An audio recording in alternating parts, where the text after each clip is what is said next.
जय हिंद दोस्तों, स्वागत है आपका हन ग्लोबल स्टडीज के इस मंच पर। और आप लोगों को जैसे कि मालूम है, हम लोगों ने अभी कुछ सीरीज स्टार्ट की है हिंदी के लिए और बहुत महत्वपूर्ण टॉपिक ही हिंदी का स्टार्ट किया है। इससे पहले हमारी क्लासेज परीक्षावाणी पर चली हुई है। लगातार परीक्षावाणी को समाप्त करने की ओर को हम लोग अग्रसर है और कुछ ही चैप्टर बचे हैं जो हमें एंड करने हैं वहाँ पर जी। और इसी के साथ में आप लोगों को एक छोटी सी जानकारी और देकर चल रहे हैं हम लोग कि कल हम आपके लिए एक सीरीज लेकर आ रहे हैं जिसका नाम है जी योद्धा सीरीज। और योद्धा सीरीज बहुत ही महत्वपूर्ण साबित होगी हर एग्जाम के लिए। आप लोग वहाँ पर पीसीएस का एग्जाम दोगे या आप लोग वहाँ पर कोई वनडे एग्जाम दोगे, कोई पीसीएस का प्रीलिम्स हो आपका यहाँ पर जी, और साथ में वनडे हो, चाहे पुलिस हो, एसआई हो, सीजीएल वगैरह भी हो आपके जी, या रेलवे हो वहाँ पर जी, उन सब के लिए हम लोग एक बहुत महत्वपूर्ण सीरीज लेकर आ रहे हैं जीएस की, जिसका नाम रखा गया है जी योद्धा सीरीज। और हर रोज आप लोगों को सुबह मॉर्निंग में 8 बजे आप लोगों के साथ में हम लोग देखते हैं प्रत्येक लेक्चर पहुंच जाता है। उसी प्रकार से वीकली हम लोगों की एक योद्धा सीरीज की भी पहुंचेगी। अच्छे से आप लोग उसके नोट्स तैयार करके चलना जो हम लोग आपको देने जा रहे हैं जी। तो देखते हैं जो हिंदी का चैप्टर आप लोगों का स्टार्ट किया था उसी सीरीज को आगे बढ़ाते हुए हम लोग बात कर रहे हैं यहाँ पर जी हिंदी पर। हिंदी व्याकरण की बात की थी कल हम लोगों ने, कुछ शब्दावली स्टार्ट की थी। इन्हीं शब्दावली के साथ में कुछ अंतर के साथ में हम लोग पढ़ रहे थे और उसमें हम लोगों ने लास्ट क्या रोका था जाकर वो बात आपको बता दें। हमने रोका था वर्ण और अक्षर। इनमें हमें थोड़ी सी बात करनी थी, पूरी डिटेल से यहाँ पर बात नहीं कर रहे क्योंकि एक टॉपिक को अलग से पढ़ेंगे हम लोग। अभी तो केवल इन शब्दों के विषय में थोड़ी सी विशेषता बताकर चल रहे क्या होते हैं जी ये। तो हम लोगों ने जाना कि वर्ण क्या होता है वर्ण, और अक्षर क्या होता है अक्षर। तो वर्ण को देखा था कल हम लोगों ने, पढ़ा था वर्ण को कि वर्ण क्या होता है। भाषा की सबसे छोटी जो लिखित इकाई होती है वो वर्ण होती है। तो हम लोग जान रहे हैं यहाँ पर, तो हम लोग नोट कर रहे हैं पुनः भाषा की सबसे छोटी, भाषा की सबसे छोटी लिखित इकाई, सबसे छोटी लिखित इकाई वर्ण होती है। वर्ण होती है लिखित इकाई। चलिए इसी के साथ में एक पॉइंट और बता देते हैं आपको, उसे भी समझना जरा। भाषा की सबसे छोटी लिखित इकाई वर्ण होती है। नेक्स्ट इसी का एक पॉइंट और पढ़ लेते हैं हम लोग भाषा में यहाँ पर जरा, वर्ण का जरा हम लोग देखेंगे। वर्ण क्या होता है, वर्ण के या कहेंगे जिसके अंतिम खंड ना हो सके, जिसके अंतिम खंड न हो सके। इस बात को एग्जाम्पल से समझेंगे। जिसके अंतिम खंड न हो सके, भाषा की सबसे छोटी इकाई वर्ण होती है। जिसके अंतिम खंड न हो सके उसे हम लोग जानकर चलेंगे वर्ण कहते हैं। अब अंतिम खंड कैसे, एग्जाम्पल में जाने अंतिम खंड कैसे होंगे। जैसे हम लोग देखें यहां पर हमने कहा ये अ है, इसके और खंड करके दिखाइए। आप लोग इसके टुकड़े कर सकते हैं क्या, मतलब अ से हमने कहा कि इसे कोई आधा लिख सकते हैं क्या, नहीं लिख सकते। अगर आधा लिख सकते हैं इसको तो कहते हैं कि इसके टुकड़े हो गए, इसके अंतिम खंड नहीं हो सकते हैं, वो वर्ण है। आप लोग एक बात बताना हमें यहाँ पर, क हलंत जिसके नीचे तिरछी रेखा नीचे लग जाती है ये वाली, इसे हलंत कहते हैं। एक एक पॉइंट को आपको आगे समझाएंगे। हमने कहा कि अभी टॉपिक स्टार्ट नहीं हुआ है, केवल भूमिका चल रही है और भूमिका बना रहे हैं हम लोग। जब तक आप लोग भूमिका सीखोगे तब तक हम लोग आपको मजबूत कर चुके होंगे जी, तभी जाकर के टॉपिक आगे समझ पाओगे। अन्यथा हम लोग देखते हैं कि बच्चे पढ़ना स्टार्ट कर देते हैं टॉपिक को डायरेक्ट, उन्हें भूमिका जानते भी नहीं कि किस किस चीज़ की हमें ज़रूरत पड़ेगी। मतलब मैदान में बिना हथियारों के पहुंच जाते हैं हम लोग, देखते हैं वहाँ पर हथियार उनके पास है भी नहीं है। तो देखेंगे, बात करते हैं जरा हम लोग यहाँ पर अ को जाना कि सबसे छोटा यहाँ पर अ है, मतलब हमने जाना इसके अंतिम खंड नहीं हो सकते। क आधा लिखा है, ऐसे भी लिख सकते हैं तिरछी रेखा को। जब भी किसी व्यंजन के नीचे लगेगा ये तिरछी रेखा, उसे हलंत कहेंगे, वो व्यंजन आधा होगा। इस क को ऐसे भी लिख सकते हैं क आधा, दोनों तरीके सही है। ये भी आधा है और ये भी आधा है, मतलब इनके अंतिम खंड और नहीं कर सकते, वही क्या है जी वर्ण है। जिसके अंतिम खंड नहीं हो सकते उसे वर्ण कहते हैं। हमने कहा भाषा की सबसे छोटी लिखित इकाई क्या है, वर्ण है। अब एक बात को और समझिए हमारी, अक्षर क्या है। अक्षर क्या है, तो हम लोग अक्षर के विषय में भी अभी डिटेल नहीं पढ़ रहे, डिटेल पढ़ाएंगे अलग से जी, बिल्कुल टॉपिक के साथ। वर्ण को भी अलग से टॉपिक के साथ पढ़ाएंगे। अक्षर एक अक्षरी भी होते हैं, 2 अक्षर वाले भी होते हैं, 3 अक्षर भी, वहां पर 3 अक्षरी भी बोलते हैं। आपके एग्जाम में हम लोग देख कर चलते हैं, यहाँ पर यूके SSS पूछ भी चुका है यहाँ पर कि अक्षर एक अक्षरी किस में है, 2 अक्षरी किस में है, 3 अक्षरी किस में है।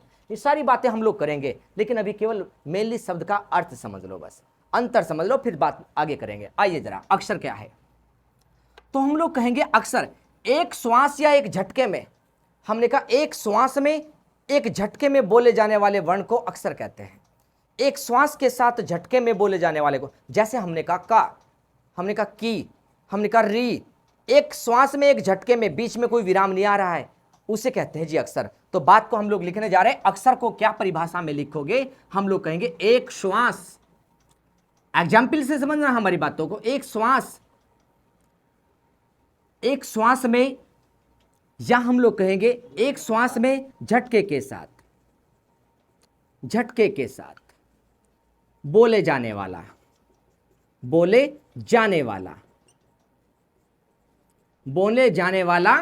अक्षर कहलाता है। एक पॉइंट को और समझना, हमारे एक तरीका और भी हम लोग बताते हैं आपको, अक्षर कहलाता है एक श्वास में झटके के साथ बोले जाने वाला अक्षर कहलाता है। एक बात को और समझना, और दूसरे तरीके से क्या लिख सकते हैं, यदि परिभाषा भी बने पेपर में तो हम लोग लिखेंगे यहां पर, श्वास के एक आघात में, हमने कहा श्वास के एक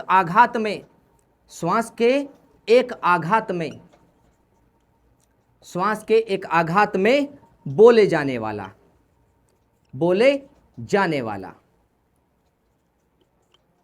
अक्षर कहलाता है। श्वास के एक आघात में बोले जाने वाला अक्षर कहलाता है। एग्जाम्पल के साथ पढ़ेंगे हम लोग जी। अभी केवल आप लोगों को ये बात बताई कैसे होगा, ये सब जो बातें लिखी है इसे कैसे पढ़े हमने भाषा की सबसे छोटी लिखित इकाई वर्ण होती है, इसे तो समझ लिया एग्जाम्पल में। जिसके अंतिम खंड नहीं हो सकते, ना हो सके, उसे वर्ण कहते हैं। जैसे अ के और खंड नहीं कर सकते, अंतिम खंड है जी। है यहाँ पर क आधा लिखा है, इसके अंतिम खंड और नहीं हो सकते, और क आधा है, इसके खंड नहीं हो सकते जी। हमने कहा जिसके अंतिम खंड ना हो सके, भाषा की सबसे छोटी इकाई जो लिखित रूप में कहें हम लोग, वो क्या है जी, वर्ण है। लेकिन अक्षर क्या है, एक श्वास में झटके के साथ बोले जाने वाला अक्षर कहलाता है, या श्वास के एक आघात में बोले जाने वाले को अक्षर कहते हैं, या बोले जाने वाला अक्षर। जैसे देखो हम लोग यहाँ पर नोट करके लिख रहे हैं जी, अक्षर के विषय में नोट करके क्या लिख रहे हैं, सभी स्वर जो है, या हम लोग कहें स्वर व स्वर सहित ध्वनि, इसका अर्थ क्या होगा, बात को समझना। स्वर सहित ध्वनि अक्षर कहलाती है, अक्षर होती है। सभी स्वर व स्वर सहित ध्वनि अक्षर होती है। इसका अर्थ क्या है, स्वर सहित ध्वनि और स्वर, इसका अर्थ यह होगा, अ एक स्वर है, आ भी एक स्वर है, ई एक स्वर है, दीर्घ ई एक स्वर है, लघु उ, दीर्घ उ, री, ए और ऐ, ओ और औ, ये सारे एक स्वर है। तो सभी क्या है, स्वर, ये क्या है जी, अक्षर कहलाए। इसी के साथ में स्वर सहित ध्वनि, क्या हमने कहा, ध्वनि स्वर के साथ हो। ये जो क है, क आधा तो नहीं है, पूरा दिखाई दे रहा है। आगे देखो, ये क भी आधा नहीं, पूरा दिखाई दे रहा है आ की मात्रा के साथ। और ये देखो र पर ए की मात्रा के साथ पूरा दिखाई दे रहा है। मतलब यहां पर स्वर छुपा हुआ है, इन सभी में स्वर कैसे छुप रहा है, क में कौन सा स्वर छुप रहा है, क को आधा करो, क्या छुपा पड़ा है, आ की मात्रा, इसमें आ स्वर छुप रहा है क में। र को आधा करो, र में क्या छुप रहा है, र हलंत, आधा हो गया र, और क्या छुप रहा है ऊपर, ए की मात्रा, मतलब स्वर छुप रहा है। उसी के साथ में क, जब कोई मात्रा दिखाई ना दे, तब व्यंजन यदि पूरा लिखा हो और मात्रा दिखाई ना दे, तो वहां पर क्या छुप रहा होता है, अ छुपा मिलता है। जब मात्रा दिखाई नहीं देती तो क में अ छुप रहा है, स्वर, इसे कहेंगे स्वर सहित ध्वनि। तो ये जो वर्ण देख रहे हैं हम लोग, ये स्वर सहित ध्वनि के हैं, आपके स्वर सहित ध्वनि के हैं। हम लोग देखकर चले कि हमने जाना स्वर और स्वर सहित ध्वनि अक्षर होती है। हमने जाना सारे स्वर और स्वर सहित ध्वनि कौन, ये मिल रही, देखने को ये मिल रही है सारी, ये क्या होते हैं जी, अक्षर होते हैं। हम लोगों ने अक्षर के विषय में जाना कि अक्षर क्या होते हैं, हमने इन्हें पढ़कर चले हैं। सभी स्वर हो या स्वर सहित ध्वनि हो, वे क्या है जी, अक्षर कहलाए। हमने इन पॉइंटों को समझा कि वर्ण क्या है और अक्षर क्या है। तो हमने कहा एक श्वास में, जैसे हमने कहा आ, ई, उ, एक श्वास में एक झटके के साथ बोल ले। हमने कहा का, रे, एक श्वास में एक झटके के साथ बोल ले। तो ये सारे क्या है जी, आपके हम लोग देखकर चलेंगे अक्षर है, वे सारे अक्षर कहलाए। तो अक्षर और वर्ण में थोड़ा सा अंतर पढ़ के चले, बाकी अक्षर की डिटेल हम लोग अलग से जानकर चलेंगे आगे जी। तो हमने अभी कुछ बात आपको बताई है, उन पर काम किया है, उसी के साथ में आगे ध्यान दो जरा, देखे जरा। तो मतलब हमने यहाँ पर स्वर को स्वर सहित और स्वर सहित ध्वनि और स्वर को सीखा। ये सारे क्या मिले हमें, अक्सर देखने को मिले। अभी ध्यान दीजिए जरा आगे हमारी बातों पर आइए जरा जी। हमने अभी आपको बताया था कि हम लोग केवल अभी हिंदी व्याकरण को स्टार्ट करने जा रहे हैं और उसमें कोई टॉपिक स्टार्ट नहीं किया हम लोगों ने। हम लोग केवल हिंदी व्याकरण की भूमिका बना रहे क्योंकि उसका पहला ही टॉपिक स्टार्ट करने जा रहे हैं और स्टार्ट करने से पहले कुछ शब्दावली हम लोग सीख रहे हैं। हमने शब्दावली में क्या क्या सीखा है, एक बार पुरानी बात को आपको याद दिला दें। हमने क्या सीखा है, हमने सीखा है कि ध्वनि क्या होती है, ध्वनि क्या होती है और वर्ण क्या होता है, दोनों में अंतर किया। हमने सीखा है शब्द क्या होता है और पद क्या होता है, दोनों में अंतर किया। हमने सीखा है वर्ण क्या होता है और अक्षर क्या होता है, दोनों में अंतर किया। हम लोग पढ़ने से पहले भूमिका बनाकर चले, उसी के साथ में नेक्स्ट आगे की बात करते हैं। आगे भी समझो जरा जी, आइए जरा। अब देखिए जरा, इसमें हम लोगों ने कुछ चीजें समझिए। कभी कभी यहां से प्रश्न उठते हैं जी, उस पॉइंट को समझना जरा। शब्दावली का सारा खेल है, शब्द के अर्थ अनेक मिलते हैं, हमें शब्दों के अर्थों का ही सारा खेल है कंपटीशन में। ध्यान देंगे जरा, एक यहां पर ध्यान देना, एक शब्द होता है वर्ण माला, एक शब्द होता है वर्ण समूह। वर्णमाला क्या होता है और वर्ण समूह क्या होता है, दोनों की बात करते हैं। पहले हमने कहा वर्णमाला क्या होता है और वर्ण समूह क्या होता है, दोनों की बात करते हैं। पहले तो वर्णमाला की बात करते हैं। हमने कहा वर्णों, वर्ण को पीछे पढ़ चुके हैं, किस प्रकार के होते हैं जीवन, हमने पीछे जाने हैं वर्णों की परिभाषा। वर्णों के व्यवस्थित, वर्णों के व्यवस्थित, वर्णों के व्यवस्थित, या हम लोग कहेंगे वर्णों के व्यवस्थित या कर्मिक, कर्मिक रूप को वर्णमाला कहते हैं। मतलब इसका अर्थ समझना, वर्णमाला कहते हैं किसे कहते हैं। अब बहुत से बच्चे ये हैं कि इंग्लिश मीडियम से पढ़े हुए हैं, उन्हें मालूम नहीं कि व्यवस्थित या कर्मिक रूप क्या होता है। व्यवस्थित या कर्मिक रूप क्या होता है, हम लोग देख कर चले कि वर्णमाला को समझ रहे हम लोग यहां पर कि वर्णों के वर्ण क्या होते हैं, पीछे समझ चुके, अ आ इ ई क ख ग घ, इन्हें समझ चुके हुए वर्ण होते हैं। वर्णों के व्यवस्थित या कर्मिक रूप को वर्णमाला कहते हैं। अब ये कर्मिक रूप क्या होता है और व्यवस्थित रूप क्या होता है, हमने ये जो पॉइंट लिखा है, इसी पॉइंट के साथ पहले एक बात को हमारी सुनना, उसके बाद में इसका एग्जाम्पल बताएंगे, एग्जाम्पल के साथ समझेंगे। लेकिन उससे पहले एक छोटा सा टाइम हमें देकर चलना और उस बात को समझना सारा। हमने एक वर्ड लिखा था, एक शब्द लिखा था अभी, वर्ण समूह। पहले इसकी परिभाषा लिख देते हैं और फिर दोनों में अंतर करके एग्जाम्पल दोनों के एक साथ बताएंगे हम। हमने कहा वर्ण समूह किसे कहते हैं, हमने कहा वर्णों, वर्णों का समूह वर्ण समूह कहलाता है। अब पहले ऊपर की परिभाषा में और इसकी परिभाषा में अंतर कर लीजिए। वर्णों का समूह वर्ण समूह कहलाता है, दोनों में अंतर कर लीजिए, तब जाकर के आप लोग एग्जाम्पल को अपने आप स्वयं समझ जाएंगे। हमने कहा वहां पर लिखा वर्णों का व्यवस्थित या कर्मिक रूप वर्णमाला कहलाता है और यहां पर वर्णों का समूह वर्ण समूह कहलाता है। उसमें और इसमें अंतर क्या है, एग्जाम्पल से क्लियर करते हैं। हमने कहा व्यवस्थित या कर्मिक रूप, व्यवस्था के अनुसार या क्रम से रखा गया वर्णों का रूप वर्णमाला। जैसे यहां पर ध्यान दें, हमने कहा अ के बाद आ आता है और आ के बाद लघु ई आता है, लघु ई के बाद दीर्घ ई आता है। ऐसे ही चलती हुई सीरीज में आप लोग समझते हो कि क्रम से चल रहे हैं जी, वर्ण क्रम से चल रहे हैं। अगर ये क्रम से चले हुए हैं वर्ण, उसे कहते हैं व्यवस्था के अनुसार वर्णों को रखा गया, उनकी शक्ति और सामर्थ्य के अनुसार। कि अ की शक्ति हम लोग देखते हैं और आ की शक्ति और लघु ई की शक्ति और दीर्घ ई की शक्ति, कौन पहले आएगा कौन बाद में आएगा, उस सामर्थ्य और के अनुसार व्यवस्था बनाई और क्रम से रखा गया। इसे कहते हैं क्रम से रखे गए को वर्णमाला, क्रम से रखे गए को वर्णमाला। लेकिन यहीं पर हमने कहा अ के बाद क, अ के बाद आ और इसके बाद क और इसके बाद का ख और फिर लिख दिया ज। तो क्या यहां पर हम लोग पढ़े इसे वर्णमाला कह दे, हमने कहा इसे वर्णमाला कहना उचित नहीं है। क्यों उचित नहीं है तो ये भी वर्ण ही, क्योंकि ये व्यवस्था के अनुसार नहीं है, क्रम से नहीं रखे गए। तो हमने दोनों पॉइंट को समझना, वर्णमाला की परिभाषा कैसे बनाए। कभी आप लोग देखो कि वहां पर वर्णमाला की परिभाषा पूछिए, आप लोग वर्ण समूह की परिभाषा बना दो वहां। हमने कहा वर्णमाला की परिभाषा को समझना है कि वर्णों का व्यवस्थित या क्रम से रखा गया रूप ही वर्णमाला बनेगा। सभी वर्णों को एक माला में पिरोया है, लेकिन क्रम से पिरोया है, उसी के कारण से हमने उसे वर्णमाला कहा है। साथ में यहां पर जाना कि वर्णों का समूह वर्णमाला कहलाता है या नहीं कहलाता, हमने कहा यह नहीं कहलाएगा। क्यों नहीं कहलाएगा, क्योंकि क्रम के अनुसार नहीं आए। अ के बाद आ आता है और आ के बाद ई आता है और यहां पर क आ क ख ग जा, मतलब एक वर्ण तो आ रखे, एक समूह में रखे, लेकिन वर्णमाला फिर भी नहीं बोला। क्यों नहीं बोला, यह बात आप समझ गए होंगे। तो हमने क्या पढ़ा अभी, यहां पर ध्यान दे जरा। हमने कहा वर्णमाला किसे कहते हैं और वर्ण समूह किसे कहते हैं, हमने ये बात अभी तक समझी है। अभी हमने केवल शब्दों पर बात की है, केवल शब्दों पर बात की हम लोगों ने। अभी बाकी चीजें स्टार्ट नहीं हुई, केवल हमने पहले भी बता चुके, हम लोग भूमिका को स्टार्ट कर रहे थे।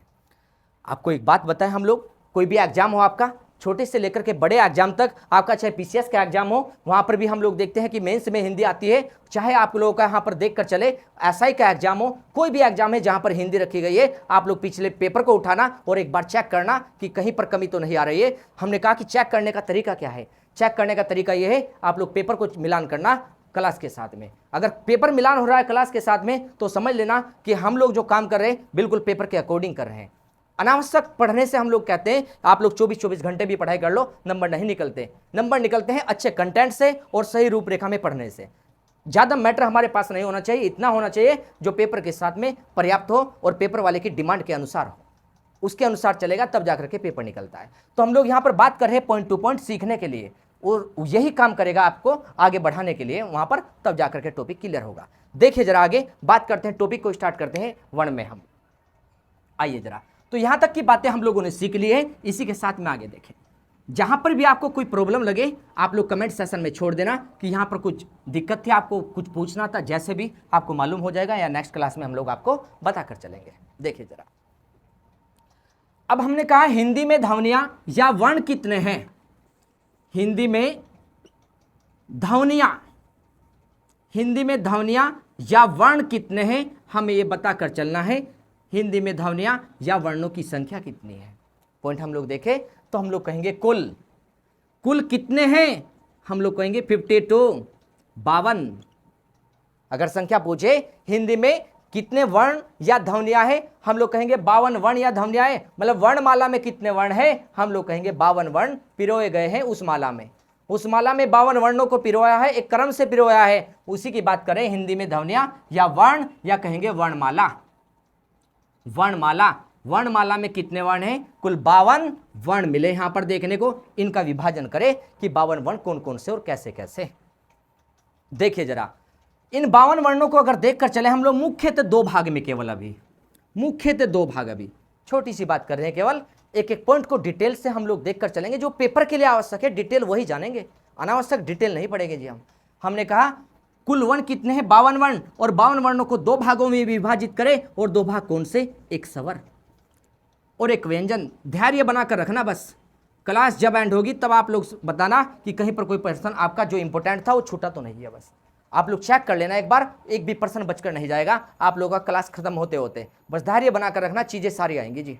देखिए जरा, स्वर क्या है और व्यंजन क्या है।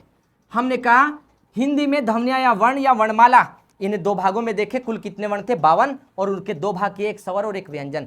क्या है स्वर और क्या है व्यंजन, पहले यहां तक की बात कर ले, छोटी सी बात करनी केवल यहां पर, और उसके बाद में आगे हम लोग देख कर चलेंगे। हमने कहा स्वर क्या है। यहां से एक प्रश्न आता है, स्वर वर्ण स्वतंत्र होते हैं और जबकि व्यंजन वर्ण स्वतंत्र नहीं होते, व्यंजन वर्ण स्वतंत्र नहीं होते, इसका अर्थ क्या है। हमने कहा स्वर वर्ण स्वतंत्र है और व्यंजन वर्ण स्वतंत्र नहीं है, इसका अर्थ क्या है समझेंगे। अभी पहले लाइन को नोट कर देते हैं, उसके बाद समझेंगे। हमने कहा स्वर स्वतंत्र होते हैं, स्वर स्वतंत्र होते हैं, और इसमें कहा व्यंजन स्वतंत्र नहीं होते, व्यंजन स्वतंत्र नहीं होते। एक एक पॉइंट को समझना जरा, स्वतंत्र नहीं होते। यही सब बातें आपको हिंदी सिखा कर चलेगी जी, अन्यथा हिंदी बहुत लोगों को कठिन लगती है जी, लेकिन वास्तव में बताइए हिंदी बहुत आसान है। एक बार बस थोड़ा सा धैर्य बना करके आराम से काम करने की जरूरत है, बाकी बहुत सरल सब्जेक्ट है जी। देखिए जरा, स्वर स्वतंत्र होते हैं और व्यंजन स्वतंत्र नहीं होते हैं। यहां पर एक पॉइंट और ऐड करने जा रहे हैं हम लोग, और उसके बाद में एग्जाम्पल के साथ समझेंगे दोनों को जरा। हमने कहा स्वरों का निर्माण, स्वरों का निर्माण किन्हीं अन्य वर्णों के मिलने से नहीं हुआ, किन्हीं अन्य वर्णों के मिलने से नहीं हुआ, मिलने से नहीं हुआ। अगर ये बने हैं तो अपने ही वर्णों से बने हैं, किसी अन्य वर्ण से नहीं बने हैं, हम लोग देखें। जबकि व्यंजन का निर्माण हम लोग देखकर चलते हैं, व्यंजन स्वतंत्र नहीं होते, हम लोग कहेंगे व्यंजनों का निर्माण कैसे हुआ। व्यंजनों का निर्माण, व्यंजनों का निर्माण स्वरों की सहायता से हुआ। अब देखो, कोई किसी के मिलने से बना है, स्वरों की सहायता से हुआ, ध्यान देना, व्यंजनों का निर्माण स्वरों की सहायता से हुआ। कोई किसी के मिलने से बना है और वो तो कभी भी निकल कर जा सकता है, अगर वो निकल कर चला गया तो वो आधा भी हो सकता है। हमने कहा व्यंजन स्वर के मिलने से बने हैं, कभी भी स्वर इसका साथ छोड़कर जा सकते हैं, जिस दिन साथ छोड़कर चले गए व्यंजन का, उस दिन व्यंजन हम लोग देखेंगे आधे रह जाएंगे। लेकिन देखो जरा, स्वर स्वतंत्र है, स्वरों का निर्माण कि अन्य वर्णों के मिलने से नहीं हुआ, इसलिए हम लोग कहेंगे ये अन्य के मिलने से नहीं बने, अपनों से बने हुए, और अपने कभी छोड़कर नहीं जाते। हम लोग देखकर चले तो स्वर स्वतंत्र होते हैं, स्वरों का निर्माण किन्हीं अन्य वर्णों के मिलने से नहीं हुआ, और वहां पर उनका निर्माण हुआ है। दोनों को एग्जाम्पल के साथ एक बार समझ लेते हैं।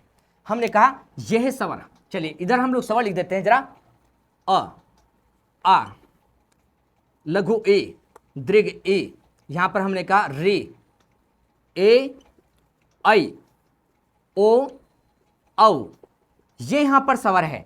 और यहां पर लिखते हैं जी व्यंजन, हमने कहा क, ख, ग, ज, कुछ भी, मतलब हमने कहा व्यंजन है, व्यंजन है यहां पर, और इधर क्या है जी, स्वर है। दोनों में अंतर करते हैं, स्वतंत्र कौन है कैसे नहीं है स्वतंत्र, ये किसी के मिलने से हुए और वे किसी के मिलने से हुए या नहीं हुए, हम लोग देखते हैं जरा जी। अब देखो जरा, हमने एक बात बताई, प्रत्येक व्यंजन यदि पूरा लिखा हुआ है तो मतलब समझ लेना उसमें कोई स्वर छुपा हुआ है। यदि पूरा लिखा हुआ है, पूरा कैसे, मतलब हमने कहा ये क था, ये तो आधा लिख दिया हमने, तो मतलब यहां पर स्वर नहीं है। ये ख था, आधा लिख दिया, मतलब स्वर नहीं है। ये गा था, आधा लिख दिया, स्वर नहीं है। ये ज था, आधा लिख दिया, स्वर नहीं है। हमने कहा ये आधे क्यों बन गए, क्योंकि इनका निर्माण कैसे हुआ था, स्वरों के निर्माण से। इन्हें पूरे कैसे बनाए, हमने कहा कैसे निकला इनसे, हम लोग कहेंगे क्या निकला। एक और लिखते हैं, का, हमने कहा खे, हमने कहा गो, हमने कहा जा। देखो जरा, हमने ये भी वर्ण आपके साथ रख दिया, अभी बातों को समझना। इसे देखो जरा, पहले इसका जो निर्माण हुआ है क, ये पूरा लिखा है, अगर इसके नीचे ऐसी तिरछी रेखा खींच दे, इस रेखा को बोलते हैं हलंत, और जिस व्यंजन के नीचे लग गई वो व्यंजन आधा होता है। ये पूरा था, इसके नीचे हलंत लगा दो तो इसमें से क्या निकाल कर रख दिया बाहर, अ निकाल कर रख दिया बाहर, तो ये क्या रह गया, आधा। ये देखो का है ऊपर, का, यहां पर का है, ये वाला का, इसमें देखो जरा, ये क है यहां पर पूरा है, अगर इसके नीचे हलंत लगा दे तो ये आधा हो जाएगा। हलंत लगाने से इसमें जो स्वर है क्या छुप रहा है, मात्रा में आ की मात्रा, ये निकाल दो आ की मात्रा, तो ये क्या रह गया जी, का, आधा रह गया ऊपर। हमने कहा यहां से हमारा क्या निकल कर गया, स्वर निकल कर गया, तब जाकर व्यंजन आधा हुआ। अब देखो आप एक बात बताओ, इससे अ से निकाल कर दिखाओ, क्या लिखाएंगे। हमने कहा आ से निकालो जी, क्या निकालोगे, ई से निकाल कर दिखाओ, मतलब एक भी स्वर आधा नहीं लिख सकते आप लोग, जबकि सारे व्यंजन आधे लिख सकते हैं। सारे व्यंजन आधे इसलिए है क्योंकि उनका निर्माण दूसरों के मिलने से हुआ है, इसलिए वे स्वतंत्र नहीं है। दूसरा कभी भी निकल कर चला गया वे आधे रह जाते हैं। हमने कहा व्यंजनों का निर्माण किन के मिलने से, वे दूसरे कौन है, स्वर है, स्वर की सहायता से। जबकि हम लोग कहेंगे स्वर क्या है, स्वतंत्र होते हैं, इनका निर्माण किसी के मिलने से नहीं हुआ, इसलिए कभी भी इनको आधा नहीं लिख सकते हम। हमने क्या सीखा अभी, केवल हमने केवल इतनी सी बात सीखी है कि हिंदी में ध्वनिया या वर्ण या वर्णमाला में कुल कितने वर्ण हैं, 52। 52 के दो भाग कौन से किए, स्वर और व्यंजन। स्वर क्या होता है और व्यंजन क्या होता है, छोटी सी बात सीखी है, केवल छोटी सी बात सीखी है हमने कि स्वर किसे कहते हैं और व्यंजन किसे कहते हैं। बातें बहुत है और भी, हमने कहा सीखने के लिए बातें बहुत है, अभी हम लोगों ने बात की है यहाँ पर, लेकिन हम लोग जानेंगे अगर ज़्यादा बातें करेंगे पेपर में नहीं आने की वे तो दिक्कत होगी। लेकिन मेन बात कुछ छोड़ने की नहीं, हम लोग मेन बात हम लोग कुछ छोड़ने के नहीं। हमने 52 वर्ण किए थे, अभी केवल वीडियो ज़्यादा लंबी ना हो जाए इसलिए 52 वर्णों का हम लोग एक बार विभाजन आपको दिखा दे कि वे 52 वर्ण किस प्रकार के हैं, उसी के साथ में हम लोग आगे हम लोग देखेंगे जी। जरा एक बार आइए जरा,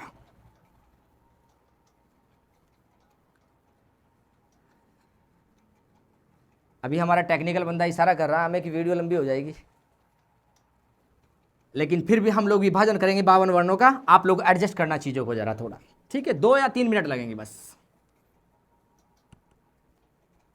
देखिए जरा 52 वर्ण कौन से हैं जी और किस प्रकार के हैं, बातों को समझेंगे जरा जी हम लोग। हमने कहा हिंदी वर्णमाला में 52 वर्ण। अब वे 52 वर्णों का विभाजन कैसे करेंगे, एक एक पॉइंट को जानेंगे। आप लोग अपने धैर्य बनाए रखना। आपकी संख्या के अनुसार जो भी चीज़ें होंगी वे सारी बाद में लाकर हम लोग रख देंगे। अभी केवल हम लोग जो पेपर के अकॉर्डिंग है उन्हें देखें जरा। बहुत लोगों के अनुसार हमने कहा 52 वर्ण में स्वर होते हैं। स्वर कितने हैं? 11। बहुत लोग इन्हें 13 भी बताएंगे, 10 भी बताएंगे, सारी बात करेंगे अलग से। केवल अभी मेन बात जो पेपर में आवश्यक है, हमने कहा स्वर की संख्या 11। इसी के साथ में 52 वर्णों में हमने कहा व्यंजन। व्यंजन कितने हैं? व्यंजन है हमारे यहां पर जी 33। हम लोग इनकी संख्या 39 भी करके दिखाएंगे कैसे होंगे, लेकिन अभी जो मेन बात है उस पर फोकस करें। पेपर में सबसे ज्यादा जो पूछी जाती है 39 कब लगाना जवाब और 33 कब लगाना, वो सारी बात करेंगे। व्यंजन कितने हमारे? 33 व्यंजन। उसके बाद है अयोगवाह। अयोगवाह, अयोगवाह कितने हमारे? तो हम लोग देखें अयोगवाह। अयोगवाह 2 हमारे, अयोगवाह 2। उसके बाद है संयुक्त व्यंजन। संयुक्त व्यंजन कितने हमारे? जो संयुक्त व्यंजन है, संयुक्त व्यंजन कितने हमारे? तो संयुक्त व्यंजन हम लोग कहेंगे 4। उसके बाद देखिए जी यहां पर उत्क्षिप्त या द्विगुण व्यंजन। उत्क्षिप्त या द्विगुण व्यंजन हम लोग देखकर चले, उत्क्षिप्त या द्विगुण व्यंजन। और इसी का एक नाम और बताए, उत्क्षिप्त द्विगुण का नाम एक विकसित नाम भी है। उत्क्षिप्त द्विगुण या विकसित व्यंजन, ये नाम भी है इसका यहां पर जी। ये कितने हमारे? ये हमारे जो देखने को मिले हैं यहां पर जी, ये भी हमारे 2, ये भी हमारे 2 है। 2 2 4 और 4 4 8। हमने कहा 2 4 6 2 8, 8 हो गए जी यहां तक, 8 हो गए यहां पर। और ये कितने हो गए जी यहां तक जी? 8 देखे यहां पर जरा। और 11 और 33 कितने होते हैं जी? 44, 44 होते हैं। हमने कहा 11 और 33 कितने हैं? 44। चलिए जुड़वा देते हैं आपको। हमने कहा 11 33, उसके बाद कहा 2, उसके बाद कहा 2, फिर आया 4 और फिर आया 2। एक बार काउंटिंग कर लें, एक बार काउंटिंग कर ले। 2 4 6 2 8, 8 और 3 11, 11 और 1 12, और 12 का 2 का हासिल लगा 1। और एक देखो यहाँ पर 1 और 3 4, 4 1 5, कितने हो गए जी? 52।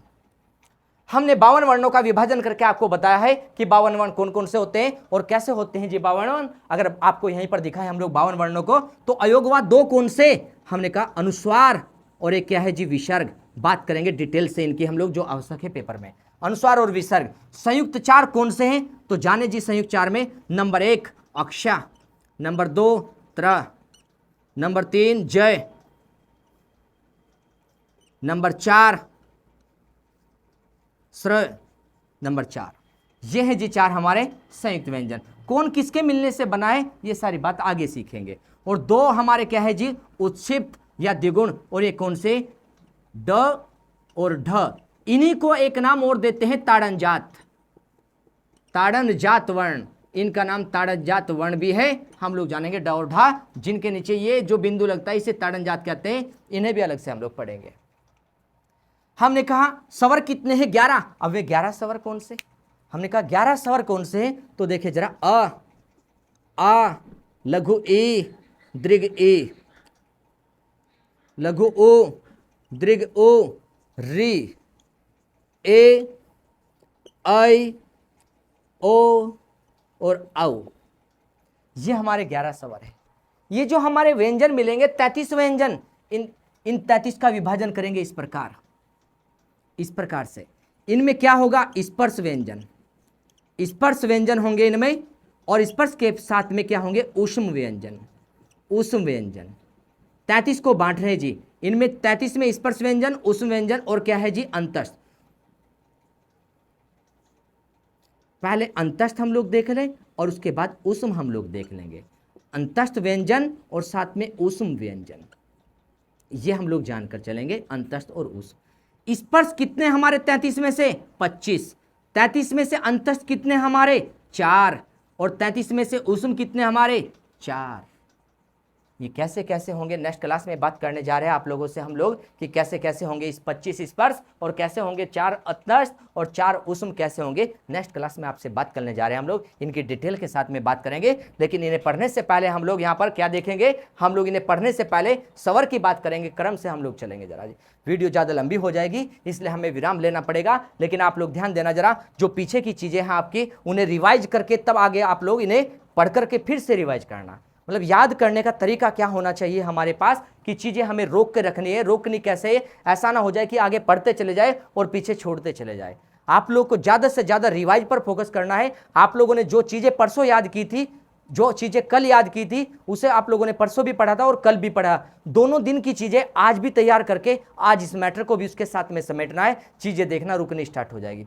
3 दिन का मैटर एक साथ में लेकर आना है हर तीसरे दिन जी। पिछले 2 दिन का मैटर जोड़कर चलना है। और जैसे ही आपका वीक आएगा, संडे आपका पड़ेगा, सैटरडे आपका पड़ेगा, पूरे सप्ताह के मैटर को एक बार फिर से रिवाइज करके चलना है। और बीच बीच में आपको कई बार रिवाइज करना है, ये समझ लेना 1 मंथ के अंदर। अगर आप लोगों ने ये प्रक्रिया अपना ली है तो समझ लेना आप लोग कुछ ही समय बाद में तैयार हो जाओगे तैयारी के लिए। अन्यथा पुराने बच्चे आपको पीछे छोड़ देंगे। बहुत से नए बच्चे हम लोग देखते हैं तैयारी का उन्हें पता भी नहीं लगता 1-1.5 साल में। यदि नए बच्चे इस प्रक्रिया को लेकर चलेंगे तो समझ लेना 5-6 महीने के अंदर वे तैयार हो जाएंगे पुराने बच्चों के बराबर में जी। तो इस प्रकार से आप लोग अपनी तैयारी को करके चलना और ध्यान रखना, अपना अच्छे से देखना जरा चीज़ों को। मिलते हैं नेक्स्ट क्लास में आप लोगों से हम लोग। ध्यान रखिए, अच्छे से पढ़ाई करिए। धन्यवाद।